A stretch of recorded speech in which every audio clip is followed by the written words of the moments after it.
Unique গুড় চিতই পিঠা রেসিপিতে সবাইকে স্বাগতম। হ্যালো এভরিওয়ান, আসসালামু আলাইকুম। নতুন একটি ইউনিক রেসিপিতে সবাইকে স্বাগতম। দুধ চিতই পিঠা তো অনেক খেয়েছেন, কখনো কি গুড় চিতই পিঠা খেয়েছেন? একঘেয়েমি চিতই পিঠা না খেয়ে ইউনিকে গুড় চিতই পিঠা ট্রাই করে দেখতে পারেন, খেতে বেশ মজার হয়ে থাকে। কোনো রকম চালের গুঁড়া ছাড়াই অল্প সময়ে তৈরি করা যাবে, আর নরম তুলতুলে ও অসংখ্য ছিদ্রযুক্ত হবে।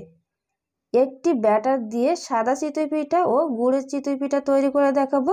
যাদের চিতই পিঠা পারফেক্ট হয় না, তারা এইভাবে তৈরি করলে 100% পারফেক্ট হবে। তো চলুন তাহলে দেখে আসি ইউনিক এই মজাদার লোভনীয় রেসিপিটি।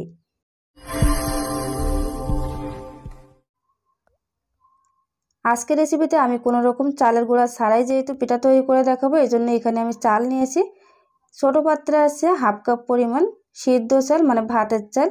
আর এই পাত্রে আছে 1 কাপ পরিমাণ চিনি গুঁড়া পোলাওয়ার চাল। আপনারা কিন্তু এর পরিবর্তে আতপ চাল নিতে পারেন, এটাও কিন্তু আতপ চালের মধ্যেই পড়ে। তো সুগন্ধের জন্য আমি কিন্তু এই চালটা নিয়েছি। এখন পানি ঝরিয়ে একটা স্ট্যান্ডারে উঠিয়ে নিব। অবশ্যই কিন্তু সিদ্ধ চাল এবং আতপ চাল দিয়ে এই রেসিপিটা করতে হবে। তো যেহেতু পানির মাপটা বলবো, এই জন্য কিন্তু আমি পানিটা ঝরিয়ে নিব। অবশ্যই কিন্তু পানিটা ঝরিয়ে তারপর ব্লেন্ড করে নিতে হবে। তো 2 রকম চাল আমি একটি পাত্রে নিয়ে নিলাম। কতটুকু পরিমাণ পানি লাগবে সেটাও আমি পরে বলে দিব। তো পানিটাকে ঝরিয়ে নিলাম। এখন একটা ব্লেন্ডারের জগ নিয়ে তার ভিতরে আমি চালগুলো দিয়ে দিব। আপনারা চাইলে কিন্তু চালের গুঁড়া দিয়েও তৈরি করতে পারেন, তবে এটা সবথেকে সহজ মনে হয় আমার কাছে। তো আমি বেশিরভাগ সময় এভাবে করে তৈরি করি। তো চালগুলো দিয়ে অল্প অল্প করে পানি দিয়েই কিন্তু এই গোলাটা তৈরি করে নিতে হবে, ব্যাটারটা তৈরি করে নিতে হবে। তো আমি এখানে দিয়ে দিলাম। অবশ্যই কোনো রকম গরম পানি বা কুসুম গরম পানি কোনো কিছুই লাগবে না, জাস্ট নর্মাল ট্যাপের পানি দিলেই কিন্তু হবে। তো এটাকে আমি অল্প অল্প করে পানি দিয়ে তারপর ব্লেন্ড করে নিয়ে আসবো। তো মোট আমি এখানে 1 কাপ পরিমাণ পানি দিয়েছি, সরি 1.25 কাপ, পুরো 1 কাপ পানি আমার এখানে দরকার হয়নি। আর এখন কিন্তু এর ঘনত্বটা অনেকটাই বেশি আছে, তো আরও কিছুটা পানি এখানে অ্যাড করব।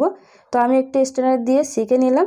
আর এখানে আমি হাফ টেবিল চামচ পরিমাণ লবণ দিয়ে দিলাম।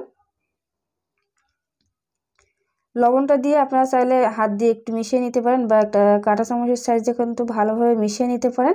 আর এখানে হাফ টেবিল চামচ আমি বেকিং পাউডার দিয়ে দিলাম, বেকিং সোডা নয়। এখন খুব ভালোভাবে এটাকে 3 থেকে 4 মিনিট সময় নিয়ে ফেটিয়ে নেব। চাইলে কিন্তু হাত দিয়ে ফেটিয়ে নিতে পারেন। আর এর ঘনত্বটা কিন্তু একটু বেশি আছে, এটাকে কিন্তু পানি দিয়ে পাতলা করে নিতে হবে। তো যেহেতু আমি গুড় দিয়ে ফার্স্ট টাইম চিতই পিঠা তৈরি করব, কেমন লাগবে খেতে বা কি হয় জানি না, এই জন্য ভয়ে ভেবে আমি কিন্তু এখানে অল্প পরিমাণ এই যে গুড় মিশিয়ে নিব। আমি এখানে হাফ কাপ পরিমাণ খেজুরের গুড় নিয়ে সেখান থেকে আমি দিয়ে দিলাম অর্ধেকটা পরিমাণ। মোট আমি 1 কাপ, সরি 1.25 কাপ পানি নিয়েছি। আর এখান থেকে আমি কিন্তু 1 কাপ নেইনি, মাত্র হাফ কাপ পরিমাণ গুড় নিয়ে সেখান থেকে তার অর্ধেকটা দিয়ে দিলাম, বাকিটা কিন্তু রেখে দিয়েছি। আর এই যে সাদা ব্যাটারটা দেখতে পাচ্ছেন, এখানে আমি 2 টেবিল চামচ মাত্র পানি দিয়েছি, দিয়ে খুব ভালোভাবে এভাবে করে একটু মিশিয়ে নিয়েছি। তো ঘনত্বটা কেমন হবে আপনারা দেখলেই কিন্তু বুঝতে পারবেন। একটা পিঠা তৈরি করার পরে আপনারা বুঝতে পারবেন যে আসলে পিঠাটা পারফেক্ট হবে কিনা, একটু বুঝে নিলেই কিন্তু হবে। আর তারপরেও কিন্তু আমি পানির মাপটা বলে দিলাম। আর অবশ্যই কিন্তু 3 থেকে 4 মিনিট সময় নিয়ে এটাকে একটু ফেটিয়ে নেবেন, দেখবেন যে এর উপরে এরকম বাবলস ক্রিয়েট হবে। তখনই কিন্তু বুঝতে হবে এই পিঠাটা একদমই পারফেক্ট হবে। আর যতবারই পিঠা তৈরি করুন অবশ্যই কিন্তু গোলাটাকে এভাবে একটু মিশিয়ে নিতে হবে। তো আমি সময় নিয়ে এটাকে খুব ভালোভাবে ফেটিয়ে নিয়েছি। দেখুন উপরে কিন্তু এরকম ফেনা সৃষ্টি হয়েছে। তো এখন আমি পিঠা তৈরি করে নেব। আগে থেকে আমি চুলায় কিন্তু লোহার কড়াইটা বসিয়ে রেখেছি, সেটা আর দেখানো হয়নি। এখন একটু পানি দিয়ে দিলাম। এভাবে যদি পানি দিয়ে প্রসেসিং করে নেন, সিজনিং করে নেন, সেক্ষেত্রে কিন্তু প্যানের নিচে আর পিঠাটা আটকে যাবে না। তো কড়াটা খুব ভালোভাবে গরম করে তারপর কিন্তু আমি অলরেডি একটা সাদা গোলার যে পিঠা সেটা দিয়েছি, সে আমি স্কিপ করে গেছি ভিডিওটা। তো কত সুন্দর পারফেক্টভাবে ফুলে উঠেছে দেখুন, মাশাআল্লাহ করে। তো এই পিঠাটা দেখুন চারি সাইড দিয়ে কিন্তু ছিদ্র হয়েছে, আর মাঝখানে কিন্তু অনেকটাই ফুলে আছে। তো টিস্যু দিয়ে আমি পিঠার ব্যাটার দেওয়ার আগে এটা কড়াটাকে একটু মুছে নিলাম। এখন আমি গুড় দিয়ে যে ব্যাটারটা রেডি করে রেখেছিলাম সেখান থেকে 1 চামচ ব্যাটার দিয়ে দিব। আর চুলা আঁচটা কিন্তু মিডিয়াম করা আছে। এখন আমি ঢাকনা দিয়ে ঢেকে অপেক্ষা করব প্রায় 2 মিনিটের মতো। যেহেতু খেজুর গুড়ের পিঠা, এই পিঠাটা কিন্তু বেশি সময় রান্না করলে নিচে লেগে যাবে। মাশাআল্লাহ করে দেখুন কতটা অসংখ্যযুক্ত ছিদ্র হয়েছে এবং উপরটা কিন্তু অনেকটাই ফুলকো হয়েছে। তো আপনাদের ব্যাটারটা যদি ঠিক থাকে তাহলে কিন্তু পিঠাটা পারফেক্ট হবে। যে কোনো কড়াইতে আপনারা তৈরি করলে একদমই কিন্তু এরকম ফুলকো এবং অসংখ্য ছিদ্রযুক্ত হবে। তো যেহেতু নতুন কড়াই অলরেডি কিন্তু আমি নতুন কড়াই একটা ভিডিও দিয়েছি, তো এই জন্য ওটাতে কিন্তু একটু সমস্যা হচ্ছিল। মাত্র একবার এই কড়াইতে পিঠা তৈরি করেছি, আর এই কিন্তু দ্বিতীয়বার। এখন আমি আবারও আরেকটা পিঠা তৈরি করে আপনাদেরকে দেখিয়ে দিচ্ছি। একটা পিঠাও কিন্তু নষ্ট হয় না। অনেক সময় দেখা যায় পিঠা তৈরি করতে গেলে একটা দুইটা নষ্ট হয়ে যায়, বাট আমার এই পিঠা তৈরি করতে একটাও নষ্ট হয় নাই, যেহেতু পিঠার ব্যাটারটা একদমই পারফেক্ট। মাশাআল্লাহ করে দেখুন সবগুলো পিঠাই কতটা সুন্দর হচ্ছে।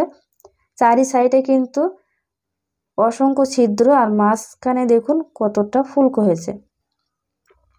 তো এভাবে করে আমি বাকি সবগুলো পিঠা তৈরি করে নিব। যেহেতু এই পিঠাটা একটু মিষ্টি টাইপের হয়ে থাকে, আপনারা চাইলে কিন্তু পাতলা যে গুড় আছে ওই গুড়টা দিয়ে খেতে পারেন, সেটাও কিন্তু খেতে ভালো লাগে। তো এভাবে করে আমি সবগুলো পিঠা তৈরি করে নিয়েছি। আর নিচের সাইডটা কেমন আছে সেটাও একটু পরে দেখিয়ে দিব। গুড়ের পিঠা তৈরি করতে কিন্তু একদমই সময় লাগে না, জাস্ট 2 মিনিট সময় নিয়ে আমি কিন্তু পিঠাগুলো তৈরি করে নিয়েছি। এখন আমি যে গোলাটা রেডি করে রেখে দিয়েছিলাম, কোনো রকম গুড় মেশাইনি, সেটা আমি তৈরি করে দেখাচ্ছি। একই ব্যাটার দিয়ে কিন্তু 2 রকমের পিঠা তৈরি করব। তো দেখুন মাশাআল্লাহ করে কতটা ফুলকো হয়েছে উপরটা। এটা সামনাসামনি যদি না দেখেন আপনারা বুঝতে পারবেন না, এই জন্য আপনারা অবশ্যই বাসায় ট্রাই করে দেখবেন। এই টিপসগুলো যদি আপনারা ফলো করেন, যারা কখনোই চিতই পিঠা তৈরি করেননি, আমি কথা দিচ্ছি 100% আপনারা এভাবে পিঠাটা তৈরি করলে প্রথমবারেই কিন্তু পারফেক্ট হবে। তো নিচের সাইডটা কেমন দেখিয়ে দিলাম, দেখুন একদমই কিন্তু সাদা আছে, আর একদমই কিন্তু পড়ে যায়নি। আর চুলা আঁচটা যদি মিডিয়াম রাখা হয়, মানে চুলার আঁচটা ঠিক থাকলে এবং ব্যাটারটা যদি ঠিক থাকে, তাহলে কিন্তু পিঠাগুলো একদমই পারফেক্ট হয়। তো যেহেতু প্রথমবার এই গুড়ের পিঠা তৈরি করেছি, অলরেডি আমাদের সবার খাওয়া শেষ, আর এই 3টা ছিল সেটা আপনাদের মাঝে শেয়ার করলাম। এখন নিচের সাইডটা কেমন সেটা একটু দেখিয়ে দিই। আর মাশাআল্লাহ করে দেখুন অসংখ্য ছিদ্র হয়েছে, আর চারি সাইডে যেমন ছিদ্র হয়েছে মাঝখানে কিন্তু অসংখ্য মানে অনেকটাই ফুলকো হয়েছে। আর নিচের সাইডটা কিন্তু এরকম লালচে, বাট পুড়ে যায় না বা এটা খেতে কিন্তু তিতা লাগবে না। আর আমি যে সাদা চিতই পিঠাগুলো তৈরি করেছি মাশাআল্লাহ করে দেখুন কতটা নরম। নিচেরটা কিন্তু অনেকটাই মুসমুসে টাইপের হয়ে থাকে, আর উপরটা এরকম নরম থাকে, আর অসংখ্য ছিদ্র হয়ে থাকে। এটাতে যদি আপনারা দুধ চিতই পিঠা তৈরি করেন, একদমই কিন্তু আধা ঘন্টাও সময় লাগবে না, ভিজে টইটুম্বুর হয়ে যাবে। তো পিঠার ভেতরটা কেমন হয়েছে সেটা একটু দেখিয়ে দিই। মৌচাক পিঠা সম্পর্কে আপনারা অনেকেই জানেন, এই গুড় দেওয়ার কারণে একদম এর ভিতরে মৌচাক পিঠার মতো অসংখ্য অসংখ্য ছিদ্র হয়েছে, আর এরকম জালিদার হয়েছে দেখুন মাশাআল্লাহ করে। তো আপনারা যারা নতুন আছেন, ফার্স্ট টাইম ট্রাই করবেন, অবশ্যই কিন্তু আমার মতো করে এভাবে অল্প করে ট্রাই করে দেখতে পারেন। যদি পারফেক্ট হয় আপনারা কিন্তু নেক্সট টাইম বেশি করে তৈরি করতে পারেন। আর এই পিঠাটা খেতে কিন্তু একটু অন্যরকমই লাগে, চাইলে কিন্তু ট্রাই করে দেখতে পারেন। তো দেখাবো পরবর্তী কোনো ভিডিওতে, সেই পর্যন্ত সবাই ভালো থাকবেন। আসসালামু আলাইকুম।